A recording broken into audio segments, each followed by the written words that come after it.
भारत के अंदर जो हमला करके इन आतंकवादियों के रूप में पाकिस्तान ने एक बहुत बड़ा कुकृत्य किया और ऐसे कुकृत्य का परिणाम अब भुगतना ही पड़ेगा। बलूच जो है वो ऑलरेडी उबला पड़ा था पाकिस्तान के अगेंस्ट, इस समय उसको ये चांस मिलेगा और वो अपने को अलग से करेगा, कोई कारण ही नहीं बनता। सोचिए, अगर कोई आपको यह कहे कि पाकिस्तान का अंत पहले से लिखा जा चुका है, तो आपका पहला सवाल क्या होगा? कैसे, कब, किसने कहा? यही सवाल इस वीडियो की धड़कन है। और यकीन मानिए, आज जो आप सुनने वाले हैं वो किसी राजनेता का भाषण नहीं, किसी उग्रपंथी की सोच नहीं, बल्कि एक ऐसे आर्ष की भविष्यवाणी है जिसे दुनिया इंडियाज प्रॉफिट ऑफ डेस्टिनी कहती है। श्री अरबिंदो। उस रात जब पूरा भारत आजादी के जश्न में पागल था, दिल्ली की सड़कों पर नारे गूंज रहे थे,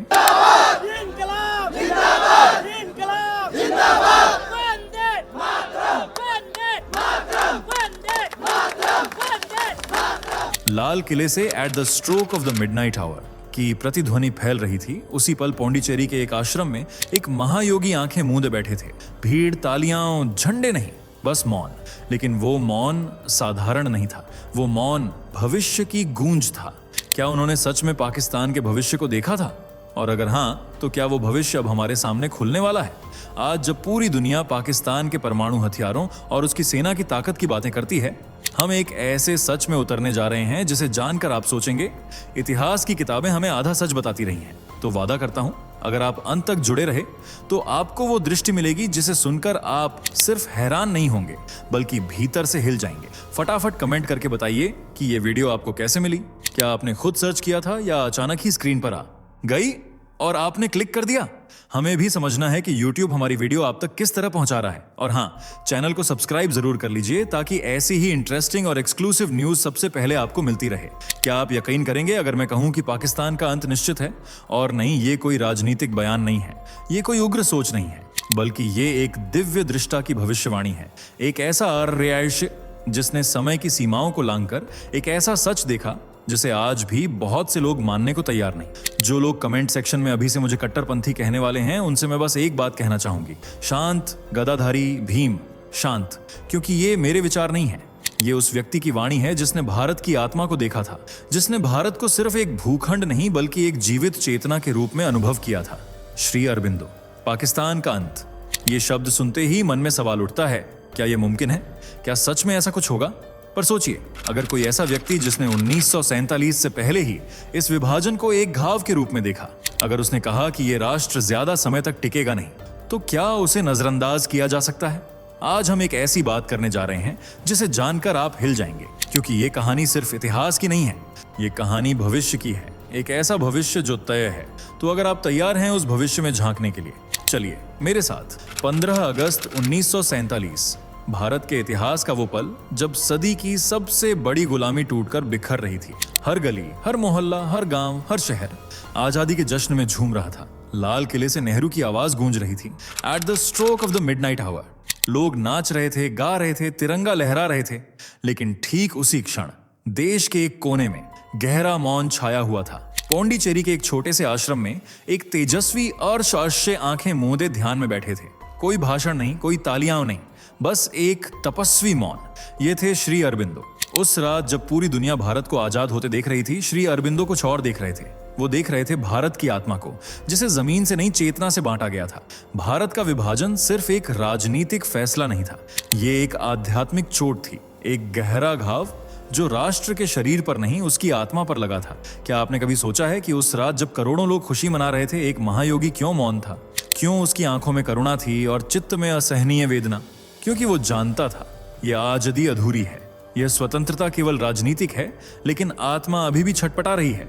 उसने देखा था कि जो राष्ट्र आज बना है, पाकिस्तान, वो केवल एक अस्थाई संरचना है, धर्म और चेतना के विरुद्ध खड़ी हुई एक रचना जो सत्य के प्रवाह में अधिक देर नहीं टिकेगी।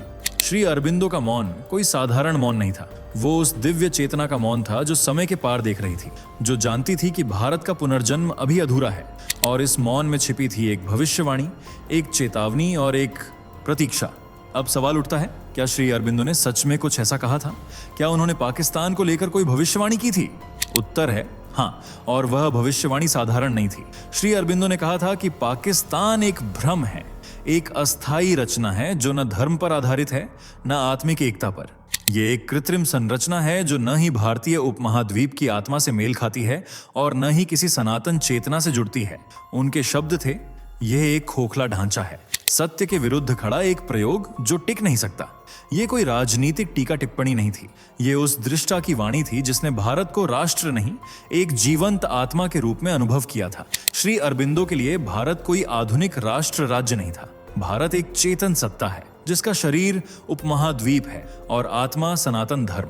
उसके किसी हिस्से को कृत्रिम रूप से काट देना प्राकृतिक क्रम के विरुद्ध जाना है, और वो यही मानते थे कि पाकिस्तान का निर्माण एक विघटनकारी चेतना का परिणाम है, एक ऐसी चेतना जो भारत को केवल भूमि के टुकड़ों में बांटकर देखती है, आत्मा से नहीं।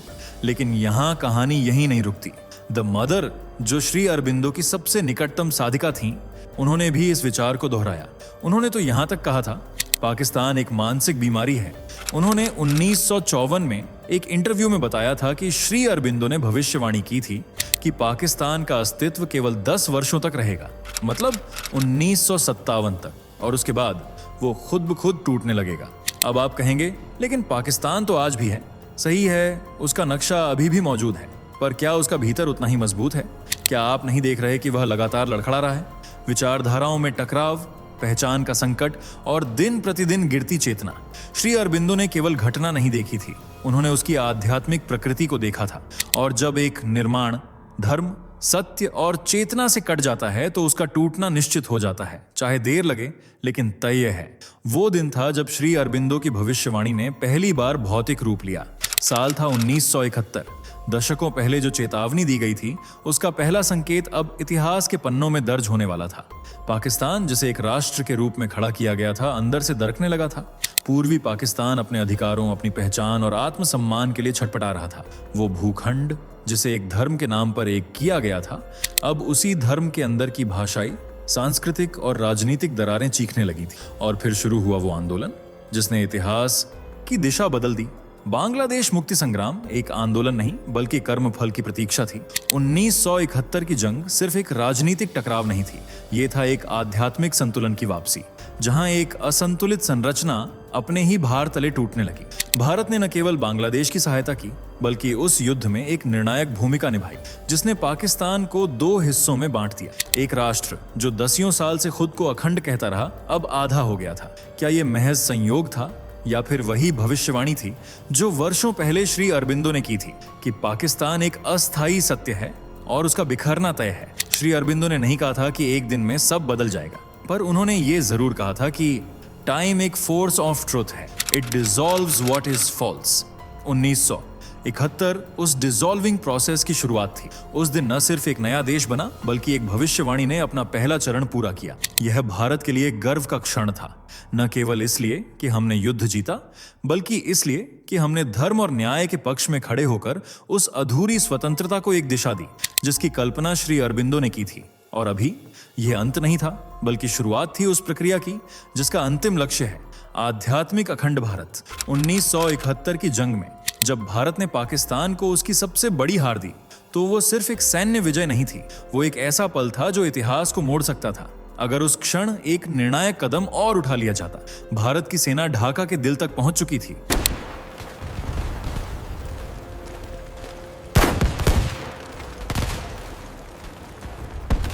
पाकिस्तानी जनरल्स आत्मसमर्पण कर रहे थे।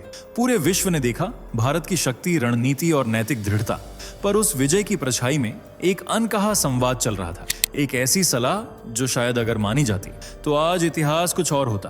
पौंडीचेरी में द मदर, श्री अरबिंदो की आध्यात्मिक उत्तराधिकारी, भारत की इस निर्णायक घड़ी को देख रही थी। उन्होंने इस युद्ध को केवल एक भौगोलिक लड़ाई नहीं माना, बल्कि धर्म और अधर्म के बीच की एक सूक्ष्म टकराहट के रूप में देखा। उन्होंने एक विशेष संदेश भेजा, सीधे प्रधानमंत्री इंदिरा गांधी के लिए। उनके शब्द स्पष्ट थे, अब पीछे मत हटो। यह वह क्षण है जब भारत को पाकिस्तान को पूरी तरह समाप्त कर देना चाहिए। यह अवसर बार बार नहीं आता। ये कोई युद्ध उकसाने वाली बात नहीं थी, बल्कि एक आध्यात्मिक निर्णय बिंदु पर लिया गया संदेश था। द मदर जानती थीं कि यह क्षण कर्म का संगम है, जहां भारत पुराने घावों को मिटाकर अपने धर्मात्मक स्वरूप की ओर बढ़ सकता है। पर क्या हुआ? इंदिरा गांधी ने वह सलाह नहीं मानी। कुछ तो था, राजनीतिक दबाव, अंतर्राष्ट्रीय समीकरण, या शायद कुछ और जो आज भी रहस्य है। उन्होंने युद्ध विराम की घोषणा की, दामोदर की चेतावनी अधूरी रह गई। शायद उस दिन भारत ने रणनीतिक विजय तो पाली, लेकिन आध्यात्मिक मोर्चे पर एक अधूरी कथा छोड़ दी। दीदी मदर ने उस रात अपनी डायरी में लिखा, पाकिस्तान अब स्वयं से टूटेगा। उसका अंत बाहरी शक्ति से नहीं, बल्कि उसकी अपनी अंदरूनी कमजोरी से होगा।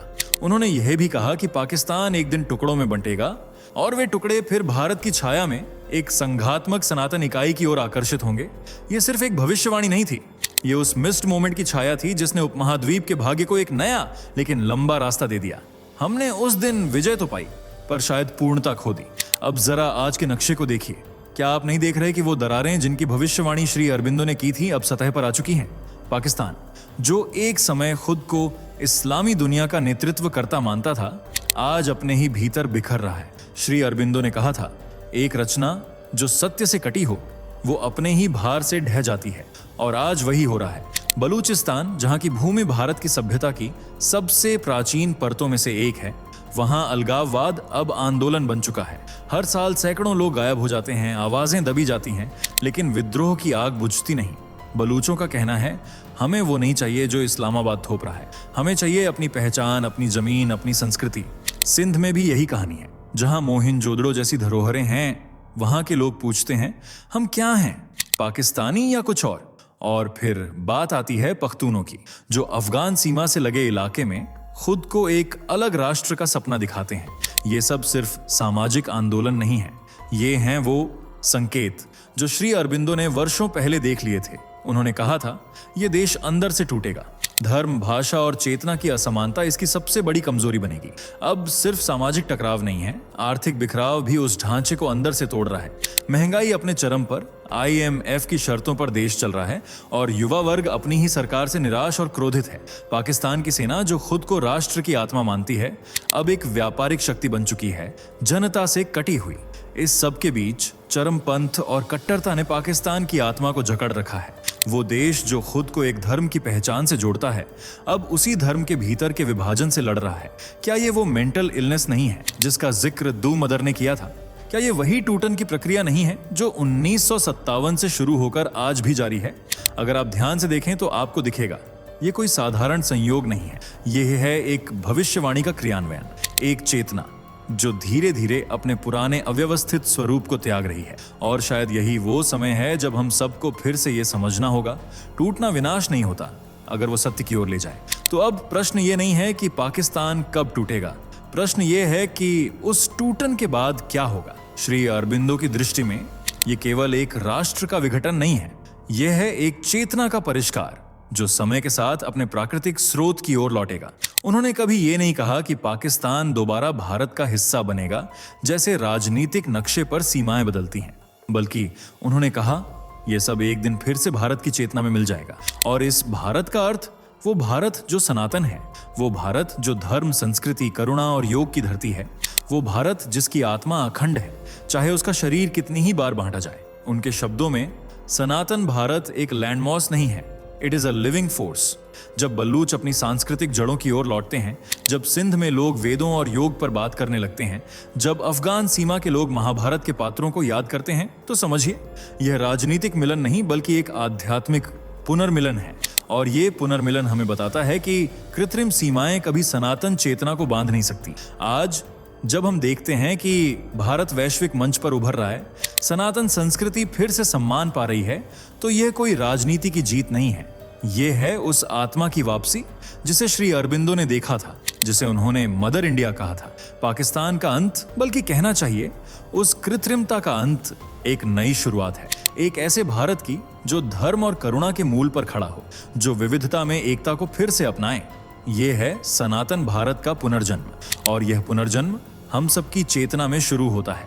अब जब आपने इस यात्रा को मेरे साथ अंत तक देखा, तो एक सवाल मैं आपसे पूछना चाहती हूँ, क्या आप भी इस बदलाव की आहट महसूस करते हैं? कभी लगता है कि हम एक इतिहास नहीं बल्कि एक धर्म यात्रा देख रहे हैं, जहां सत्य धीरे धीरे अपने स्वाभाविक स्थान की ओर लौट रहा है। श्री अरबिंदो ने जो देखा, वो अब केवल पुस्तकों में कैद भविष्यवाणी नहीं रही, वो आज हमारी आंखों के सामने हर समाचार, हर आंदोलन, हर चेतना के झटके में जीवित हो रही है। और इस प्रक्रिया में आपका होना, आपका सोचना, आपका जागरूक होना, ये सब कुछ मायने रखता है। अगर आप भी मानते हैं कि भारत केवल एक भूगोल नहीं बल्कि एक आध्यात्मिक चेतना है, तो आप इस यात्रा का हिस्सा हैं। तो आइए इस सत्य की मशाल को जलाए रखें, एक दूसरे को जागरूक करें, संवाद करें, सोचें और जुड़ें, क्योंकि अंत में धर्मो रक्षति रक्षितः। जो धर्म की रक्षा करता है, धर्म स्वयं उसकी रक्षा करता है। और अगर यह विचार आपके भीतर कुछ हिला गया हो, अगर आपको लगा हो कि यह बात सिर्फ सुनने की नहीं बल्कि समझने और साझा करने की है, तो इसे उन लोगों तक जरूर पहुंचाएं जो भारत को सिर्फ एक देश नहीं, एक चेतना मानते हैं। इस चैनल से जुड़िए, क्योंकि यहाँ हम सिर्फ खबरें नहीं सुनाते, हम चेतना को जगाते हैं। सब्सक्राइब करें अगर आप भी उस यात्रा में सहभागी बनना चाहते हैं जहां भारत फिर से अपने सनातन स्वरूप को पहचान रहा है। दोस्तों, आपके स्क्रीन पर 2 और वीडियो दिख रही हैं, जिसे देखने के लिए आप स्क्रीन पर क्लिक करें। दोनों देखिएगा, बहुत अच्छी वीडियो बनी है।